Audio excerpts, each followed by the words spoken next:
22 gadus. Piedzimais Zemgales, esmu no Zemgales puses, pie Lietuvas robežas, tāda Bauska zinat, varbūt Skaistkalni, esat dzirdējuši droši vien, netālu no Skaistkalna 12 kilometru.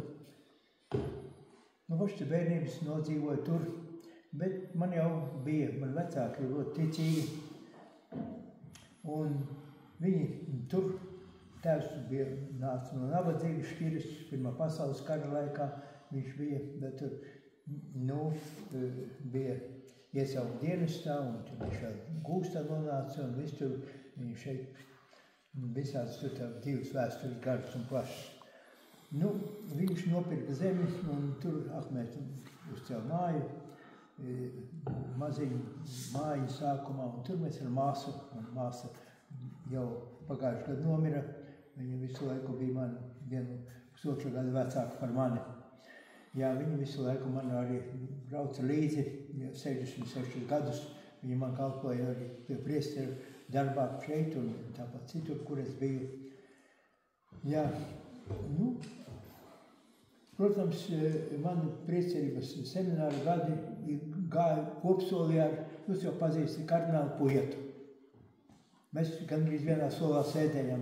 Viņš, protams, bija vienu kursu vecāks par mani, jo tur mums toreiz semināru slēdza, un tad mani iesauc armijā, bet viņu nozīmēja par pravestu dzīvot, un, nu, draudzē pie pravestu, un mēs varējām mācīties, un tad toreiz veselu gads bija slēgts seminārs, un te vēlāk, kad atvēra semināru, panāca, ka mēs atgriezāmies atpakaļ. Mums tad kardināls Pujets dzīvoja Latgalē, un tur latgaliskā pašvaldības bija tādas maigākas, bet es dzīvoju pie paša Baltkrievijas robežas, ja, tur Baltkrievijas robežai blakus. Tur bija diezgan tāda pastingri, mums bija Grīvas rajons, pie Daugavpils, Daugavpils pusē ir, pie Daugavpils otrā pusē Grīva. Grīvas rajons nav sen kā nomira ar dekans, tur šogad, jā, bija mēs jau arī, viņš arī bija viens no vecākiem priesteriem, un tur mani paņēma pirmajā uzreiz pēc vienas nedēļas, kā aizbrauca tur dzīvot, paņēma kara dienestu. Tā mēs tur bijām pusgadu, pēc pusgada man atbrīvoja gan no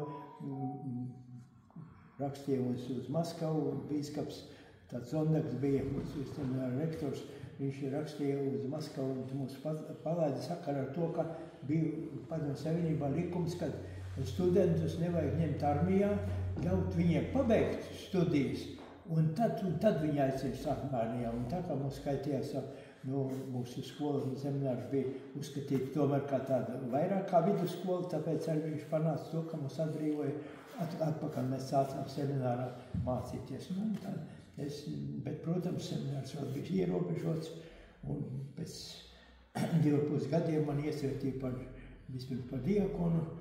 Es jau kādus 2 gadus biju, pēc tam iesvētīja par priesteru un nozīmē Bauskā. Bauskā arī droši vien zināt.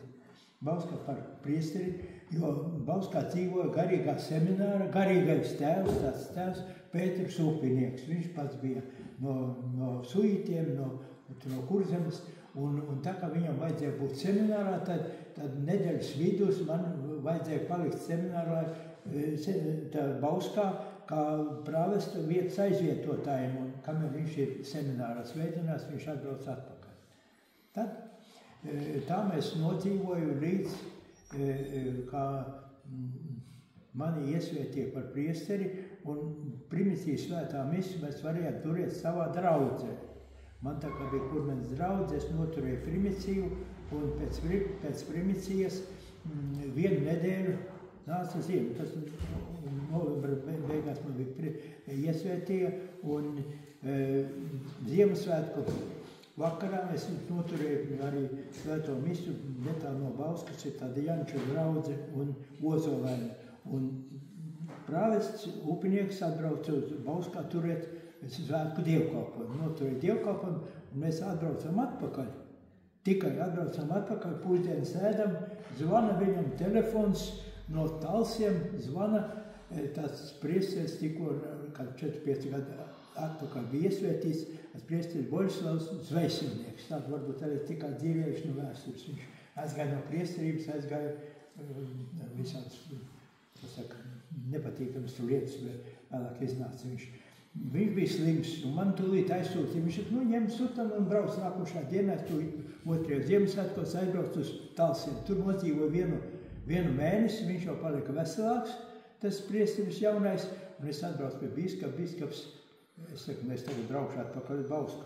Ne, tu nebrauksi uz Bausku, tu braukši atpakaļ uz Talsiem, un aizved viņam zīme,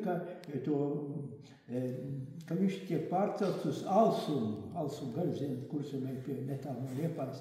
Ir tādi veci draudzi. Tur dzīvoja tāds vecs priesteris no vecs, bet ļoti slims. Viņam slimas kājas bija satīts, es jau viņu tā pazinu vēlāk. Un tur viņu vēl pārcēlus turien. Un es paliku Talsos veselu gadu.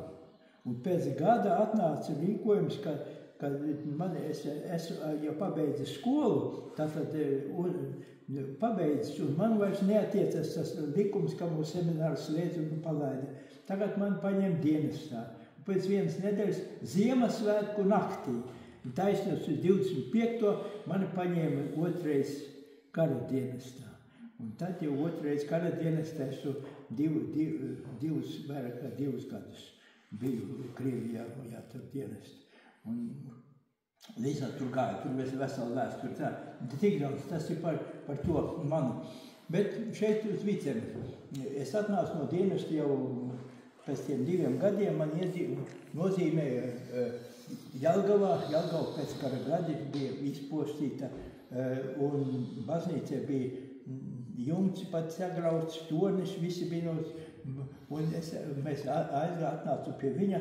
Dzīvot nebija kur dzīvot. Viņš dzīvoja uz vienas zakristijas virsū, dekans, un man uz otras. Un tā mēs tur dzīvojam to pāris gadus, mēs tur dzīvojam pa dienu. Mums bija pagalmā tāda neliela koka mājiņa, kur dzīvoja dekana māsa. Viņa mums gatavoja ēst, un mēs tikai tur ēst pārgājam. Citur visur mēs dzīvojam pa baznīcu visu.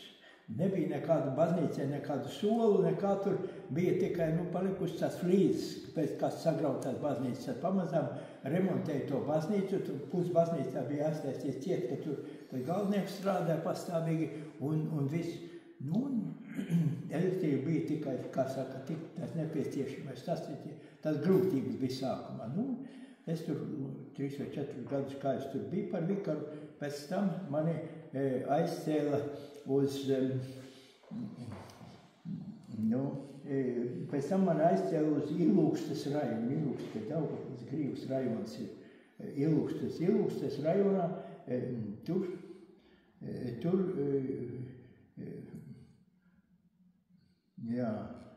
redzu, tā tur bija, Ilūkstes rajonā es tur nodzīvoju 5 gadus. Tad tur no tā laika, tad man māsa bija ar tēvu dzīvo kolhozā, tad no kolhoza kaut kā tēvs dabūja māsu izrakstīt no kolhozā, negribēja jau laist viņu laukā, un viņi atnāca pie manis dzīvot, un tad tur iegādājāmies gotiņu, jo laukos dzīvojot, un citur nevarēja. Kas jau veikali mums tur tāda visā citādāk nebija iespējams. Redzi, tāda man tā dzīve bija tur. Pēc 5 gadiem, tad es atpakaļ biju atkal Kurzemē, un 71. gadā, 69. gadā man pārcēla uz Rīgu. Rīgas Sāpju Dievmātes baznīca arī jūs droši vien zināt. Tur es biju 2 gadus kā priesteris. Un tad no turienes uz semināru vajadzēja iet vēl lekcijas sniegt un reizē kā prāvestam. Tur Rīgā tiešām es biju tā noslogojis, ka es domāju, vai man nervi izturēs, kas saka, jo viena no lielākām draudzēm Rīgā ir Sāpīgās Dievmātes baznīca. Viņa aiziet līdz Juglai, viss tur tas pusi, un, protams, līdz Mežaparkam tur tikai ir Skarēja baznīca. Un tā es atnācu šeit, un es nedomāju, ka man tik ilgi nāksies šeit dzīvot. Un īstenībā es šeit tad no 71. gada visu šito laiku, izņemot tikai, kad tagad 2016. 17. gadā no šitas no Sigulda, no pravests Ronalds Melkers